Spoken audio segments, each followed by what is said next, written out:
What's good, guys? Welcome back to Small Talk and Head-to-Head Fantasy Basketball. And of course, I'm being joined with Anson. What's good, my boy? What's up, guys? Today we'll be covering waiver wire 12-man pickups. So we're just going to be going over players.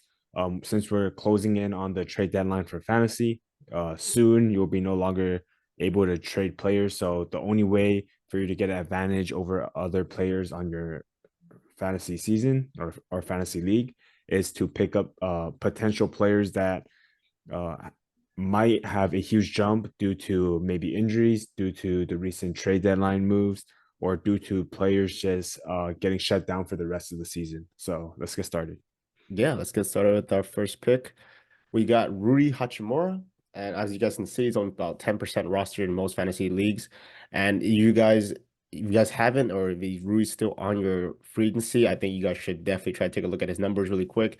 Vanderbilt is out for the season. That obviously makes it the uptick in Rui's minutes, and obviously increases his fantasy as well. So if you look at his last three games, with Vanderbilt being out, he's been playing about 33, 34 minutes per game, averaging about 40 fantasy points per game. Is this sustainable?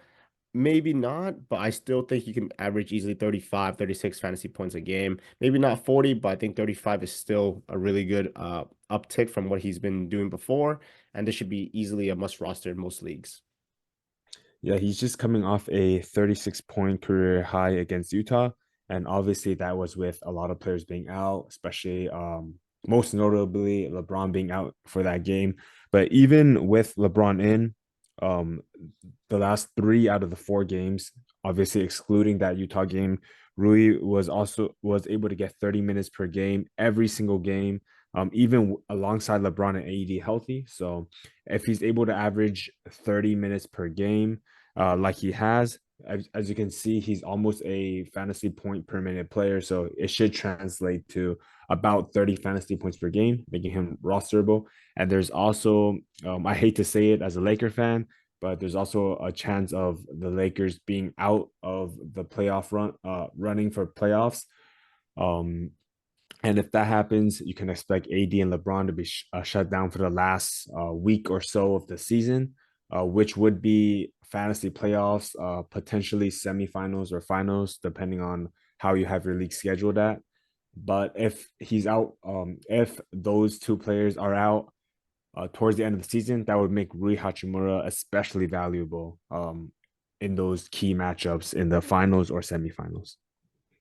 Yeah, so make sure you guys understand that some teams will shut down their star players just for them to rest and not risk injuries. And that obviously allows a lot of role players or bench players to get a bunch of minutes, a bunch of fantasy points. So just be aware of that. Obviously, if you do have some players that we'll mention in another video where we're like, hey, these guys can be potentially shut down, just be aware, say, hey, these guys, don't just hold them on a roster and just like, oh, they might come back and play. If they're shut down, they're not going to play anymore. So you should probably drop them and grab some of their role players or their fellow teammates that will do well and will produce for you.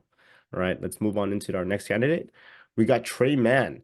Speaking of people being shut down, of obviously with LaMelo being out for a suspiciously long time for a ankle rehabilitation because he obviously came back playing well, and I didn't think it wasn't really he sprained it again or anything. He was just saying that it was hurting again. So this led to LaMelo being out for the last 3-4 weeks.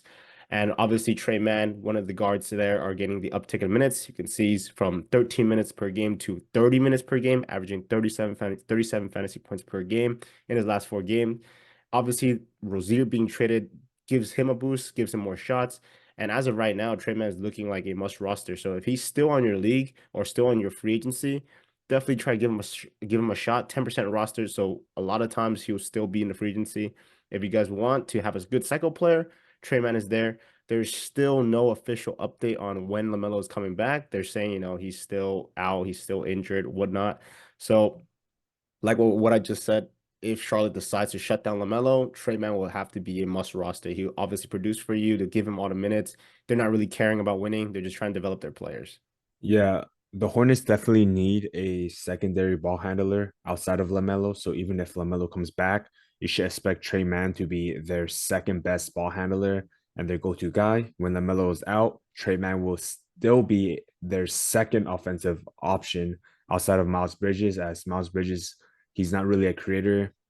Trey Man will be getting assists, he'll be getting points. As you can see, he's a very high fantasy point per minute player, averaging more fantasy points than minutes, even when he was on the Thunder. Now that he's in Hornets, it's just being displayed at full effect. Uh, there's literally no ball handlers. Rozier's gone, Lamelo's hurt, and Hayward is hurt as well. So regardless of Lamelo being back, being shut down, or even if Lamelo plays for the rest of the season, Trey Man will still be a very solid ad. Yeah, I agree with you there. Actually, Gordon Hayward got traded to Thunder, but yeah, there's no more Hayward on the Charlotte. But let's move on from Trey Man. We got Keontae George averaging, I mean, not averaging, rostered in 12% of leagues. So he is getting more picked up. You know, he's been playing a lot more minutes. Obviously, they want to develop him as a key potential player for them to go on into maybe next season because he's shown flashes of, hey, this guy can really hoop. They're trying to see, they like how he plays basketball. We look at him really quick, averaging 20.7, my bad, 20.7 fantasy points per game.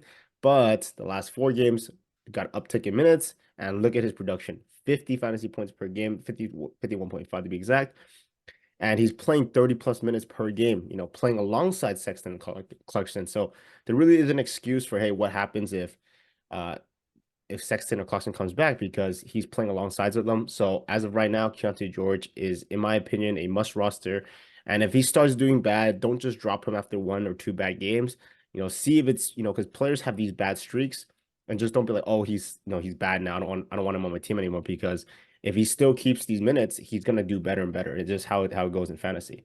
So if you guys still don't have Keontae George and if you guys need somebody for a day or two, he's a really good stream or just have a pickup if you're in deeper leagues.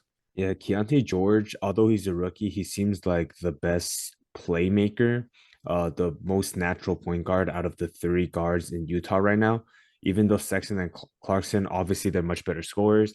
Keontae George, he seems like their best playmaker. So it seems like going forward, obviously Clarkson much older, Sexton not being um, a natural playmaker, kind of hard to fit alongside other guards because he's a bit undersized as a two guard and he's a very ball dominant as the main point guard. It seems like Utah wants to kind of hone in on Keontae George and make him kind of prioritize him as the point guard of the future. So this works well as Utah is falling out of the playoff race. And with Utah not prioritize winning, they can prioritize developing young talent. And Keontae George seems to be the player that they're kind of prioritizing. Yeah. Like we said already, if Keontae George is still in free agency, he's definitely worth a shot for you guys to try to grab or just have a little quick stream to see how he does for you guys. But let's move on from Keontae George. We have Caruso. And of course, Levine being out for the season gives him a big uptick in numbers, right? Just look at his minutes, 32.6 minutes per game, 31.4 fantasy points per game. And I think this will just keep getting better for Caruso. He is a veteran, so he does know like how to play the basketball well. And the way he plays, he's a very, very good fantasy producer. Even if he doesn't score well, he has really good defensive stats. He gets steals, gets blocks, and he obviously is a really good playmaker. So as of right now, Alex Caruso is being rostered in about 26. It's that number's going to keep going up just because everyone knows Caruso is a really, really good fantasy player if he gets the minutes, right? So as of right now, if you guys still haven't have Caruso, you guys can pick him for a quick stream. I know sometimes Kobe White gets injured or DeRozan gets injured. That's just more minutes and more fantasy points for Caruso if that ever does happen again in the future. Yeah, like Alan said, Caruso, he's good because he gets fantasy points in so many different ways. And Levine being out, it just gives Caruso a huge bonus because he already gets so many peripheral stats that with Levine out, someone has to take shots. Caruso will have to take more shots, and that'll just only help his fantasy production. And with Levine out, that's why our next player is also from Chicago. Our next player is going to be Ayu Dosunmu. Ayu Dosunmu, same thing as Caruso, is not much to be said. He plays very similar to Caruso. Both have a lot of peripheral stats, assists, rebounds, steals. With Levine being out, just like Caruso, Sumu will be forced to take more shots, and therefore he should have a higher fantasy output. Yeah, I know the Sumo isn't looking too hot, his last game. But like I said, everyone's gonna have these, little patches of bad games here and there. So if someone dropped them, if someone had them, because I know Levine was out for a relatively long time already, and if someone already had IU and they're like, hey, they dumped them because like, oh, he had a bad game or so, you guys can quickly grab him up because he's going to average like 15, 16 points per game, in my opinion, maybe higher if they need him to score more, right? So as of right now, 34 minutes per game alongside 30 fantasy points per game. So must roster in a lot deeper leagues. So if IU still on the free agency somewhere, easily grab him up in my opinion. Let's move on from IU. We have Precious Achua, and if we just look at his stats really quick, Precious Achua has almost doubled his stats, from 20 fantasy points to 40 fantasy points, 21 minutes to 41 minutes per game. And this is all because Hartenstein got injured. I think he sprained his ankle a few times. Apparently, there is still rumors that Hartenstein is still relatively injured. He's still limiting on his practice. So this would mean that Precious Achua can still continue, thriving the next few games until Hartenstein comes back. When Hartenstein comes back, obviously the numbers will cut for Precious Achua, but hopefully not by much. But yeah, as of right now, just look at his stats. If he's still in the free agency, easily grab him up 20% rostered. If he's not, it's okay. There's still more picks that we're sharing with you guys here. But yeah, if you guys don't or you guys need a center position on your roster, then Precious Achua can be that person to just fill in on your roster. Yeah, Precious Achua has been improving steadily since he's gone into the league, and it was kind of unfortunate that he wasn't able to get too much of a chance in the Toronto Raptors. Obviously, they picked up Jakob Poeltl, uh, Pascal Siakam. Obviously, that was their lead star, and then with Scotty Barnes getting even better, it was really hard for Precious to really crack into that rotation. But now he's in New York, even with Hartenstein um, back and healthy. New York is really lacking center depth. Hartenstein is their only center since Mitchell Robinson will be out for the entire season. So even when Hartenstein comes back, Achua, um, it looks like he's gained Tibbs' trust. He's been playing very well with Hartenstein out. So we should be expecting Precious Achua to still, obviously he's not going to play 40 minutes with Hartenstein back, but he should still be able to get some solid minutes with alongside Hartenstein. Yeah, I definitely could see Precious Achua doing 28 to about 32 minutes per game, hopefully, with Hartenstein coming back. But who knows? We'll have to see more when Hartenstein comes back. But let's move on from Precious Achua. We have Amen Thompson, right? Amen Thompson, everyone had high hopes for him. Everyone was saying, hey, he's going to be really, really good. But obviously, the Rockets decided to start playing him less and less. But now, since they're falling out the playoff race, they're putting him back into lineups. They're letting him run for more minutes, having him develop well, which I think is a very, very good thing. They made some questionable trades, in my opinion, but I think in the end, it'll help. They made some trades for like Van Vliet, Dylan Brooks that can help develop these young players. But obviously, when they need to win. They have them out there instead of the rookies. But now, since they're not looking to win as much, in my opinion, we can see it. They're having these players that develop. And I think this is a really, really good choice from the coach and from the team in general, allowing a man to develop more into a 2-3 way scorer that allows him to play alongside, younger stars, Jalen Green, Jabari Smith, and obviously Sengun.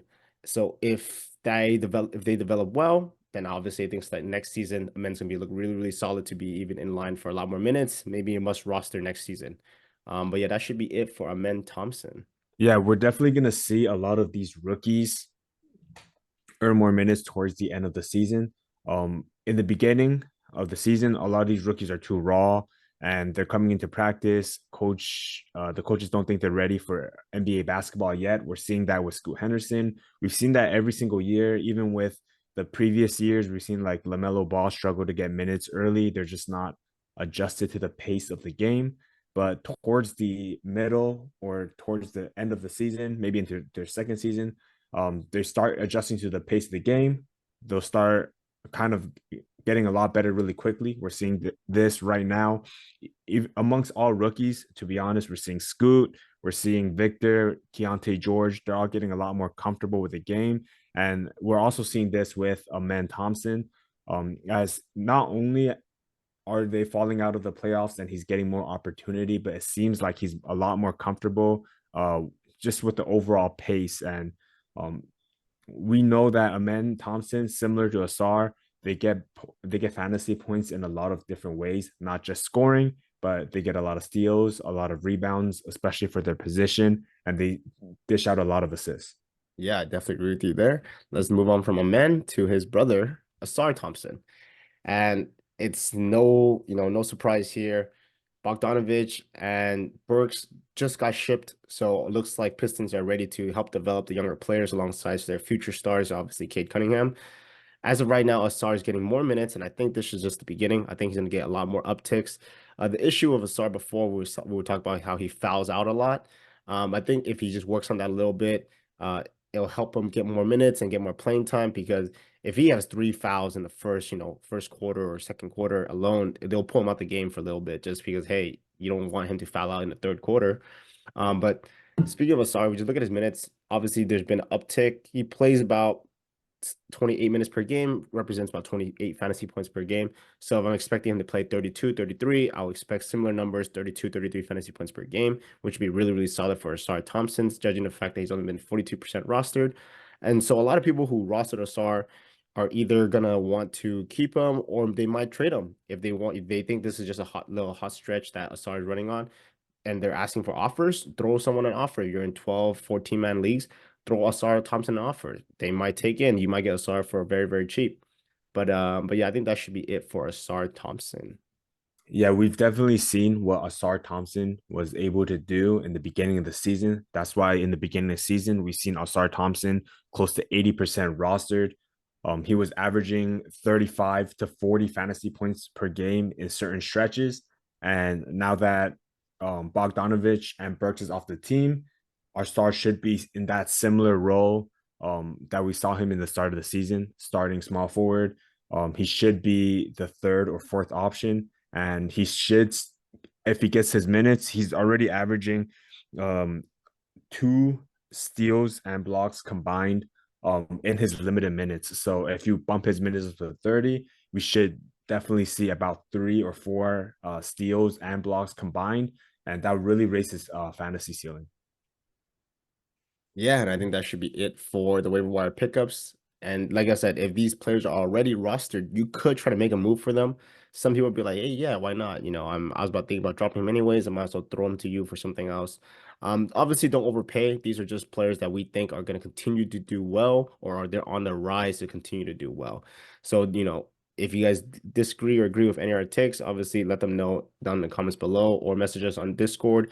If you have any other questions about specific players or some trade offer you try to throw for somebody that has one of these players, Anson and I would be more than happy to answer. We also have a few guys in there that are very, very experienced in fantasy, and they are helping out everyone in there, saying, hey, giving their inputs and opinions. And like I said, they're just all our opinions. If you don't agree, you don't got to do a trade, right? Just at the end of the day, fantasy is for you guys to have fun. If you're giving a trade and you don't really like the trade, and even though we're saying, oh yeah, that's a good trade for you, and if you're like, nah, I don't really like it still, okay, there's no worries. Just don't make the trade, right? There's no peer pressure or anything. It's just our opinions, and we're trying to share with you guys from our own experience on who can do well, who won't do well. At the end of the day, it's fantasy. Crazy things happen, people get injured, and yeah, that should be it. You got anything else to add for them, Anson? Yeah, make sure you guys subscribe. We'll be covering those trades that Alan was talking about. We're going to be covering trades coming up. There's going to be a lot of them. Trade deadline coming soon for fantasy. And we'll still be covering waiver wire pickups until the rest of the season. If you guys got any other suggestions or you guys want us to cover anything regarding fantasy, let us know. We'll welcome any ideas, obviously. And yeah, just make sure you subscribe and stay tuned. Yeah, sounds good. We'll see you guys on our next video. And like I said already, if you guys have any questions, drop them down below or in the Discord. We'll be more than happy to answer your questions. With that, we'll see you guys in our next video. Peace.